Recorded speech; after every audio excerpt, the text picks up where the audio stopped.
Hey homies, I know it's been pretty rough lately, and I know a lot of us are thinking about Jeff. But listen, I don't mean to sound insensitive, but I have to tell you something, and I have to tell it to you somewhat urgently, because I don't think time is on our side right now. At one point today, it dawned on me that I gotta stop making videos about how these puzzle pieces of false ideologies are merging together to form the whole spiel. Nasara, Q, the New Age, aliens, all these satanic and inverted ideologies, they're starting to bond. They're all wrapping each other's tentacles around one another and having a big, evil, satanic orgy while shouting that it's the best thing in the world.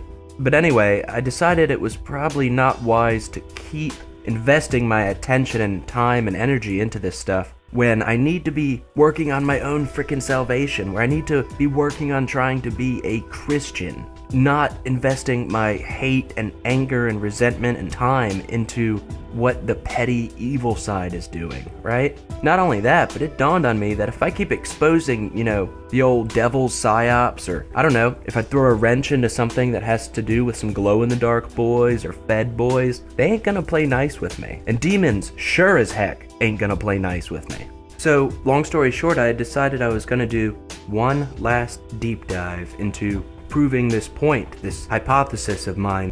Over the course of more than a year, I noticed that the framework that I had been continually developing over the course of my life to try to understand the nature of our reality, it began to parallel that of Christianity. When I started openly talking about religious concepts or biblical concepts in my videos, a lot of people didn't like it. They left comments saying like, man, religion is a tool to stop people from thinking critically, or come on man, you sound like you're in a cult. Well look, when I say Christianity, I don't really mean Christianity as we've known it through any institution here on earth. I mean following Christ or the teachings in the New Testament. No human institution can solely lay claim to those. Many human institutions try to, and they are all corrupt, and they will all mislead people. So when somebody says something like religion is a tool of control, well, for one, they're pretty much correct. But when I say religion, on one hand, I might mean human institutions that seek to control and misinform, but on the other hand, I might mean this bigger spiritual truth. When I say Christianity, then I'm referring to that as another flawed human institution. But if I refer to true Christianity, or if I refer to it in a positive light, then what I'm referring to is just being a follower of Christ. But anyway, I don't want to get too hung up on the semantics, because we could do that for an eternity and we'll never get any closer to the delicious meat of all this. So I mentioned that my framework more and more paralleled that of the actual framework within the New Testament. Now, I had always actively avoided using religious terms, and I had done that for a reason. I didn't want to alienate anyone that I was sharing my story with. But remember that I said that I was going to let this story and the search for truth carry me where it was going to carry me, regardless of my sensibilities or the sensibilities of any others. Well, I started to notice that my framework was paralleling that of the one that's already laid out for us in the Bible, specifically the New Testament. So then the dilemma arose that, what am I going to do if every time I start trying to tell people these truths, these stories, do I go out of my way every single time to strip them of their religious lingo? Am I going to reinvent an entire glossary of my own just so that I don't have to de facto endorse the information in the New Testament?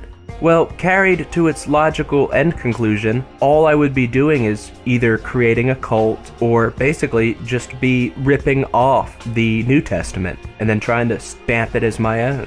And I can tell you, some of the most successful or powerful false ideologies and evil institutions around the world already do that. I have no interest in attaching my gross little tentacles around the truth and then saying, look everybody, I have the truth, give me shekels now, give me sexies. No. I mean, I've noticed how important ego is as a tool of Satan. And I mean, with my last video, somebody said, hey Faceless, you sound just as arrogant and egotistical as all the cults and ideologies you're talking against. You know what? That person kinda has a point. I do get really pompous. And for one, the audience of people who are like, whoa, Faceless, you're so cool, you know stuff. This is just a great recipe to develop a cult of personality. I don't have all the answers. I am definitely not a good ambassador of Christ's beliefs. I am not even a good follower. But one thing that I am fairly good at is explaining the fine workings of this stuff, the mechanics of it to the uninitiated. Not only that, but hopefully my story, the change in my beliefs and rhetoric from the time I started this channel to now, hopefully that can serve as something that will help somebody else realize that this stuff is profound and real. I mean, how many of you know Christians and religious people who still think of God and Satan and angels and demons as abstractions, and when you try to tell them such and such might be a demon, or this thing might be demonic, or I had an experience with something angelic or something evil, they roll their eyes and look at you like what you're saying is stupid, because in their minds, this stuff is all some distant cartoon that nothing could ever compare to. It is real.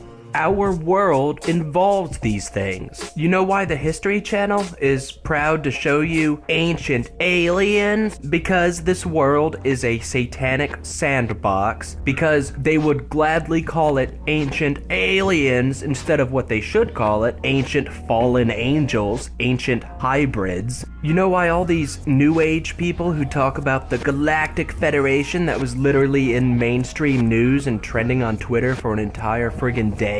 You know why they talk about the Pleiadians wanting to help us? Because according to alien lore, the Pleiadians look most like humans. You know what that is? That is a continuation of the hybridization that's been going on since the beginning of time. You know what all this occult stuff is with the elites that run the world, or that think they run the world, hiding things out in plain sight? You know what that is? That's a bastardization of the already extant rule that this stuff was always in front of our friggin' faces. What do I mean by this? Am I saying that the good guys are sitting there dangling this information in front of our faces just so that they can mock us and humiliate us? No, that's how the bad side does it when they co-opt and attempt to take control of that principle. I'm saying that this information exists independently of whether or not you or I or anyone else decides to own up and face it. This isn't about duper's delight or taking glee in hiding something in plain sight. But for instance, if you've been a truther for years and you sit there and you study the elites and you know that they constantly do this occult stuff and they constantly put their symbolism on everything they create and show to the masses, and you haven't realized that they worship Satan and that Satan rewards them for doing so, then homie, you've missed the point. And not only that, but you have no excuse for missing the point. At least when somebody realizes the elites worship Satan, they might say, well, if Satan exists, then God exists. But if you stop short of that and just say, the elites do all this creepy blood magic, and boy, they sure are rich, and they sure are into some dark stuff, and you stop there and don't draw the correct conclusions from it,